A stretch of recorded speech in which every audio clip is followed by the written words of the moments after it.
We are going on nearly 3 months of protests in Portland. What's it going to take to stop this violence? And a retired federal prosecutor thinks he knows what would bring peace back to the streets. Congressman DeFazio redefines chainmail. They're not getting this one. And from demonstrating in the streets to the pages of the Washington Post. We should have been doing all along. How a local activist pulled it off while raising more than $1 million for Black people in Portland. Here's the story. Such nice, cute handwriting in that animation. Hey, everybody, I'm Maggie Vespa. Welcome to The Story without Dan Haggerty. He's enjoying some vacation, and I'm frankly enjoying seeing people in my workplace. Seriously, it's a huge deal. I memean, coming to work or working at all right now is an absolute luxury, and I don't take that lightly. None of us at KGW do, and we're just glad to be here. I mean, for that matter, we're glad to be talking to you. We're glad to be healthy. Glad the Blazers won last night. I mean, we're glad for so much. It's really good to keep all of that in perspective and to remind you, the viewers, that we value you. All that in mind, please tell us what's on your mind. Email the story at kgw.com. Tweet with the hashtag HeyDan. Message on Facebook. You can message me or Dan. The team is watching all of those channels, and basically, we're listening. So with that, let's start the show. And let's jump right into our big story, which is about protests in Portland, which are approaching, if you're keeping track, their third month right now. It's also about how our justice system is choosing to handle people in these crowds who commit crimes, even violent ones. That was something we saw again last night in Southeast Portland, what started as a peaceful protest then became a riot. Some of the people in the crowd broke the first floor windows of the Multnomah building on Southeast Hawthorne and Grand. Then they sprayed lighter fluid inside and started a fire. In the end, Portland police made 2 arrests. Under District Attorney Mike Schmidt's new policy surrounding the protests, arsonists like the people last night that you just saw in that video would be prosecuted, but smaller crimes like disorderly conduct would not.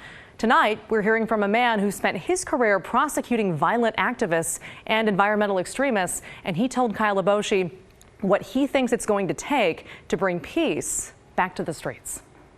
Hurling a Molotov cocktail. Retired Assistant U.S. Attorney Stephen Pfeiffer has a unique perspective on the violent protests in Portland. They were telling the truth. During his time as a federal prosecutor at the Department of Justice, Pfeiffer handled domestic terrorism cases and learned a lot about anarchists, eco-terrorists, and violent extremists. Are these protests, and by that I mean the fires, the vandalism, are they different than we've seen before? Oh, I think they're definitely different. They're much more violent and destructive. The type of weapons and other things that are being used are different from days past. So you never saw the green lasers being used before, which are very dangerous.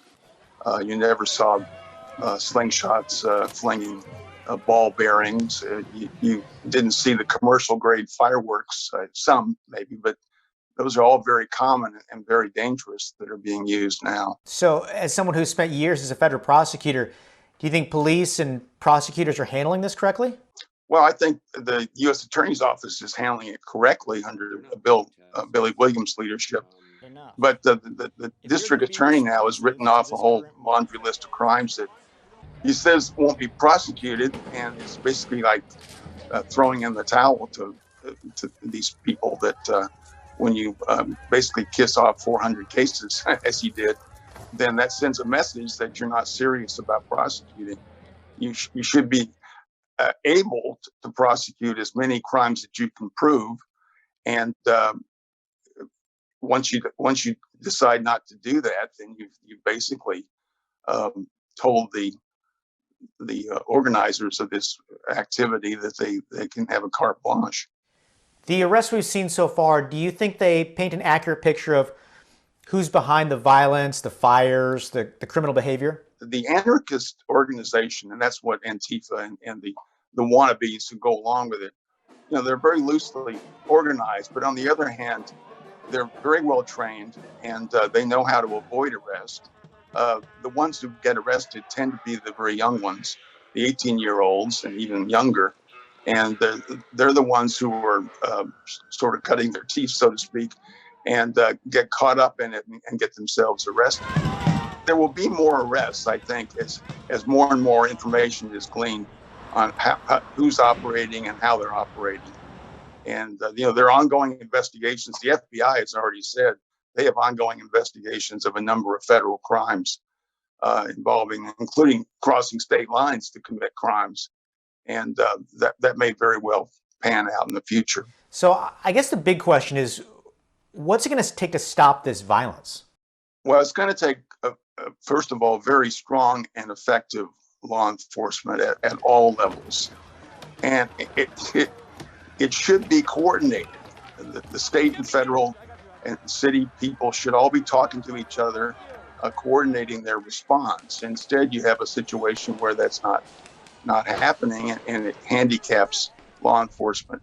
At the prosecution level, they should pick their cases carefully, make sure that they're provable, because you don't want to bring any charges that'll be thrown out unnecessarily.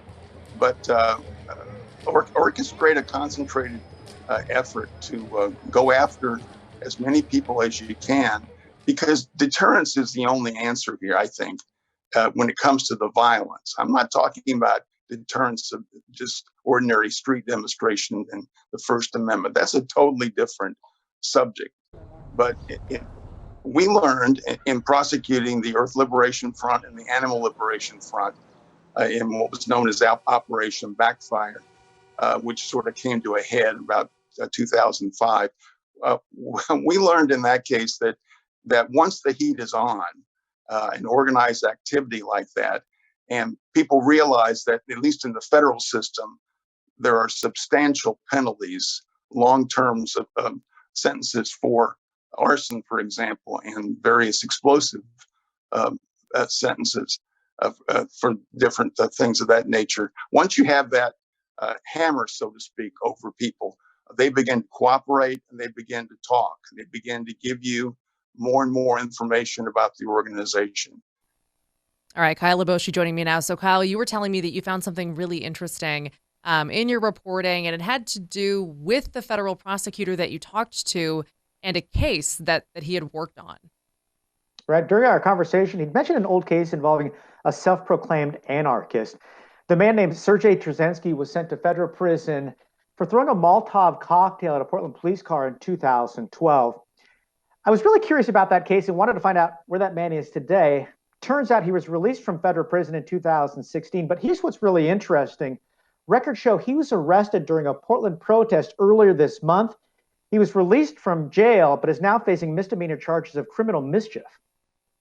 Oh, wow.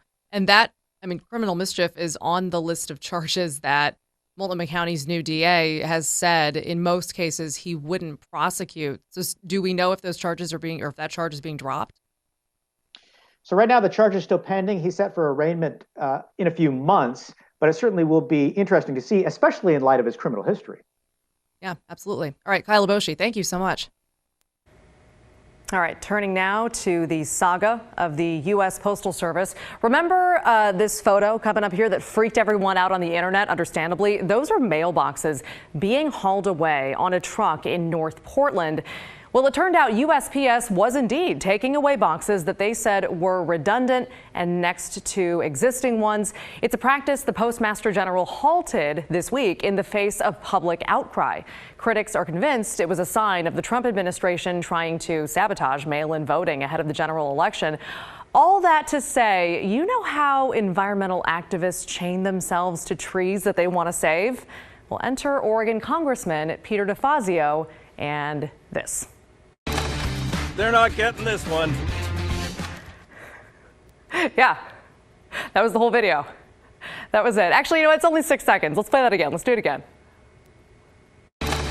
They're not getting this one.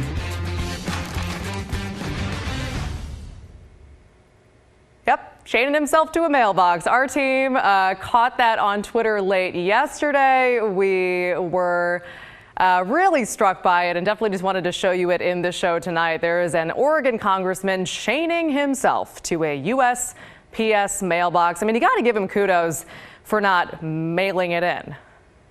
Why we have to put me on camera when I said that? That was so cheesy. All right, earlier this month, DeFazio led 130 other members of Congress. This is actually worth pointing out. In sending a letter to Speaker Nancy Pelosi, it urged her to take action to defend the post office from cuts, including removing mailboxes. Yesterday, Postmaster General Louis DeJoy said those cuts, which he described as cost-cutting measures, would be held off until after the November election. Switching gears, here's something that we think is worth your time. This piece from the Washington Post about the Portland-born Black Resilience Fund. It's a grassroots fundraising campaign to get money quickly and directly to Black Portlanders who are hurting financially because of the pandemic or just in general. And I want to be very clear, this is no small operation. Since launching on June 1st, the Black Resilience Fund has raised $1.5 million since June 1st. More than 700,000 of it, they say, has already gone right back out to Black Portlanders in need. But more than 10,000 people have applied for a bit of this money, a process that involves an interview with a volunteer, which includes specific questions about what the money will be used for. Well, this week, the Black Resilience Fund is launching a new effort to raise more cash with a goal of giving each Black Portlander who qualifies $300. We need healing. We need justice. We need to take care of our neighbors. We are grappling with a global pandemic And a bright spotlight on the injustices facing Black Portlanders. All right, so that's the video for this new effort. It's hashtag #WeDoHeal. It's endorsed by some, as you can see, pretty familiar Portland faces, including Carrie Brownstein from Portlandia, Colin Malloy from The Decemberists right there, and author Mitchell S. Jackson, among so many others. The guy you saw at the beginning is Cameron Whitten. He's a co-founder of the Black Resilience Fund, and I talked to him earlier about running a grassroots, large-scale fund with volunteers. Portland has had a Black community here for generations. And before we experienced gentrification and displacement in the 70s, 80s, and 90s, North and Northeast Portland was the historic home for Black Portland. We had schools there, businesses, churches. We had nonprofits. They're helping the community. But we did see that because of ongoing systemic racism, Black folks lost their homes, and our community has been displaced throughout the entire region. And so you can't just walk down the street and help your neighbor the way that you could before. And so the ability for us to start this fund and create immediate opportunities for Black Portlanders, if you want to come volunteer, you are here, doing a Zoom video interview, meeting another Black Portlander. When you are picking up checks, you're going out to your neighbors and you're handing them checks. And so despite the fact that we're in the middle of a pandemic with so much isolation, despite the fact that we have generations of gentrification that's happened that has displaced and separated us, the Black Resilience Fund has created an opportunity for Black Portlanders to connect to other Black Portlanders and build community. That really is a powerful thing that we should have been doing all along. And we chatted about this beforehand. For people who, unfortunately, they feel like they have precedent for hearing about entirely well-intentioned fundraising movements, grassroots movements, where in the end, for any myriad of reasons, the money didn't go where it was intended to go or where they thought it was going to go. And they hear this, and just because of those precedents, that's the only tie to you guys, but there it is. They are worried about that. They're worried about the transparency or the accountability. And can I be sure my donation will go where I think it will? What would you tell them? And you just touched on the process, but how could you alleviate those fears? From day one, my background is as a nonprofit executive. I've been director of large nonprofits such as the Q Center, which had $1 million budget. And so, we knew that transparency was key. And so from day one, even before we knew we were going to raise $1 million, we went onto our GoFundMe and posted daily updates showing people exactly where the money was going in real time. And as the fund has continued to grow over the last 2 months, we've actually established a working relationship with a nonprofit, Brown Hope, so that if you go to the blackresilienceFund.com website, every donation you make through the Black Resilience Fund is made through a 501c3 nonprofit. We have a bookkeeper.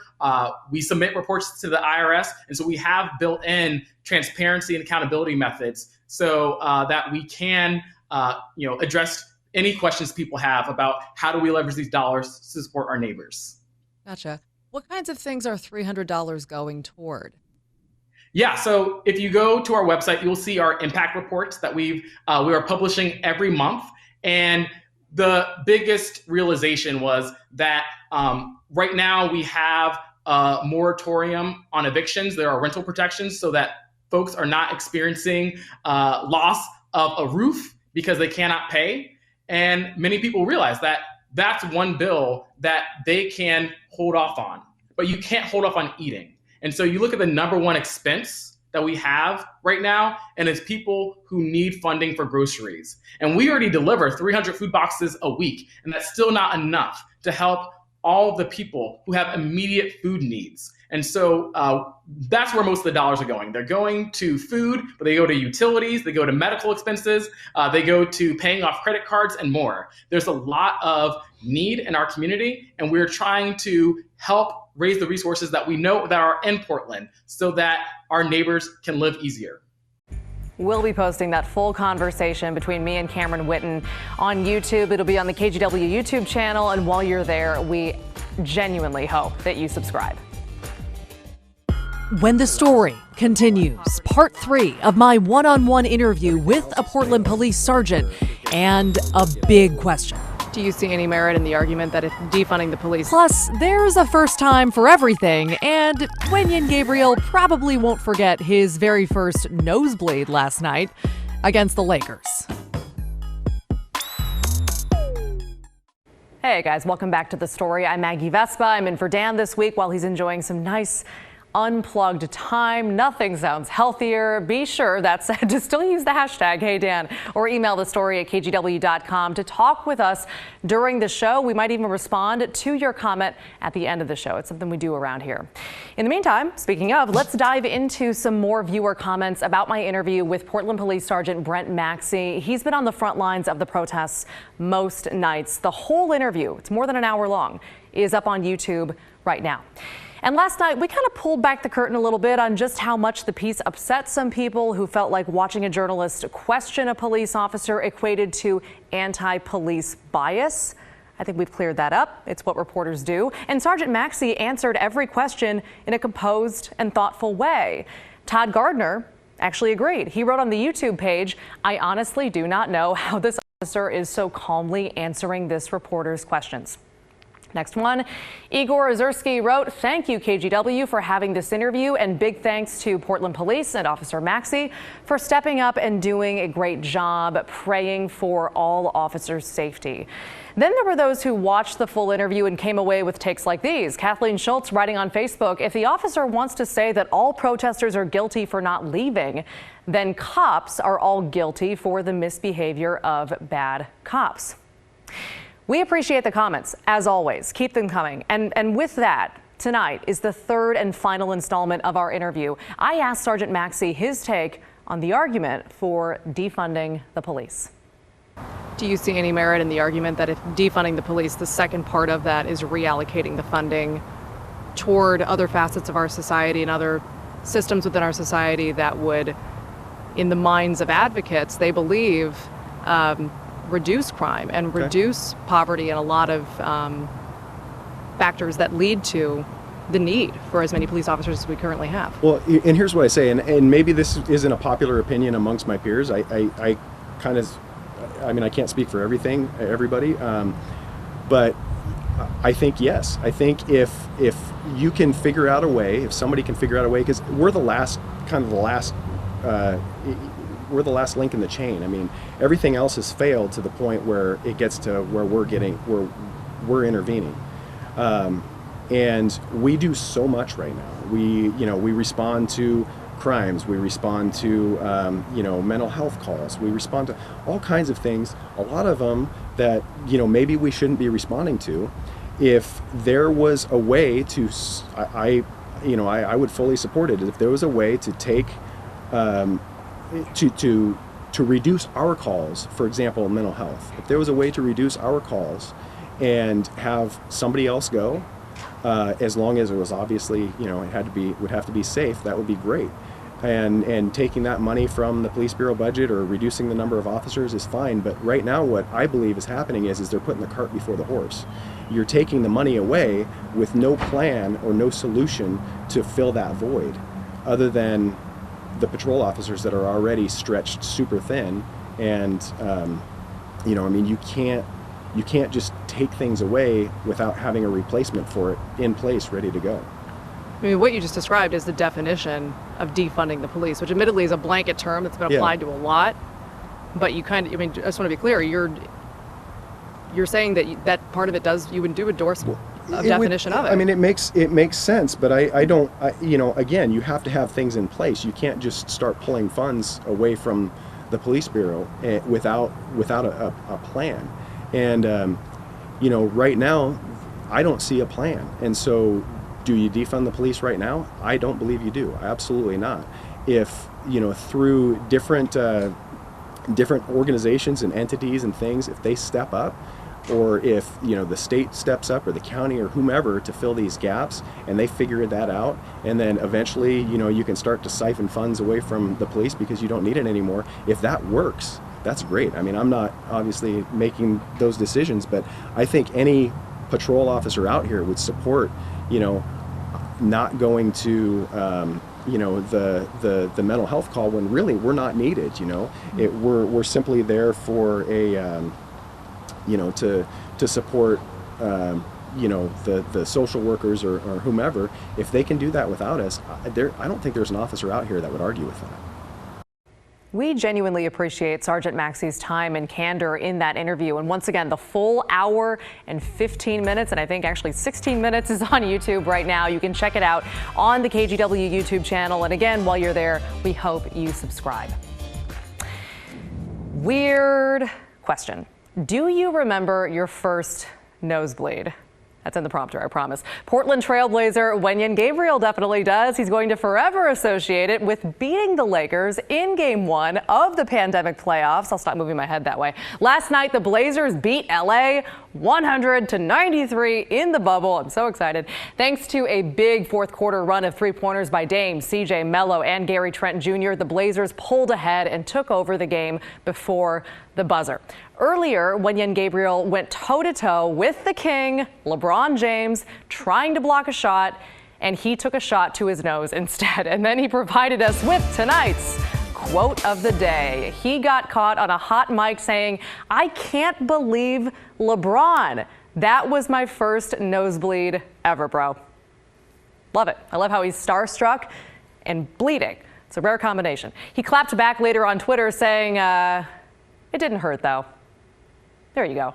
Nice job, Blazers. Game 2 is tomorrow at 6. Here is to 3 more wins and hopefully fewer nosebleeds.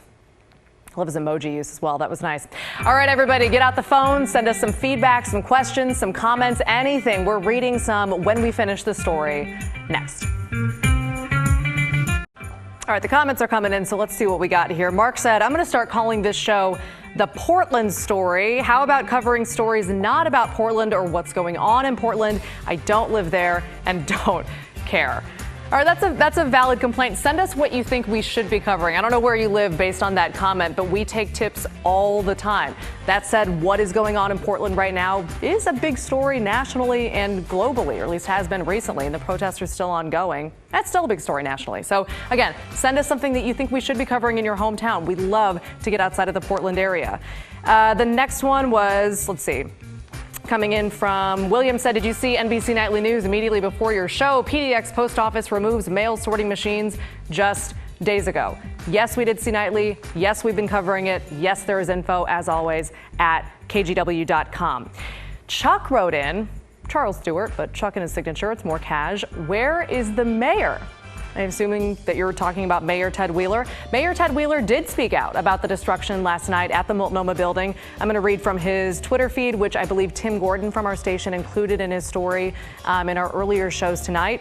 Part of what the mayor said was, "I continue to support and encourage demonstrations calling for racial justice and police reform." And then he said, "I condemn the criminal destruction that occurred last night at the Multnomah County building." So if you want to read it for yourself, you can go to the mayor's Twitter feed or see Tim's story at KGW.com. Again, though, guys, thank you so much for chiming in and for your criticism and your feedback and your suggestions. We really appreciate it. It's part of what we do here on The Story. The news at 6:30 with Laurel Porter is coming up next.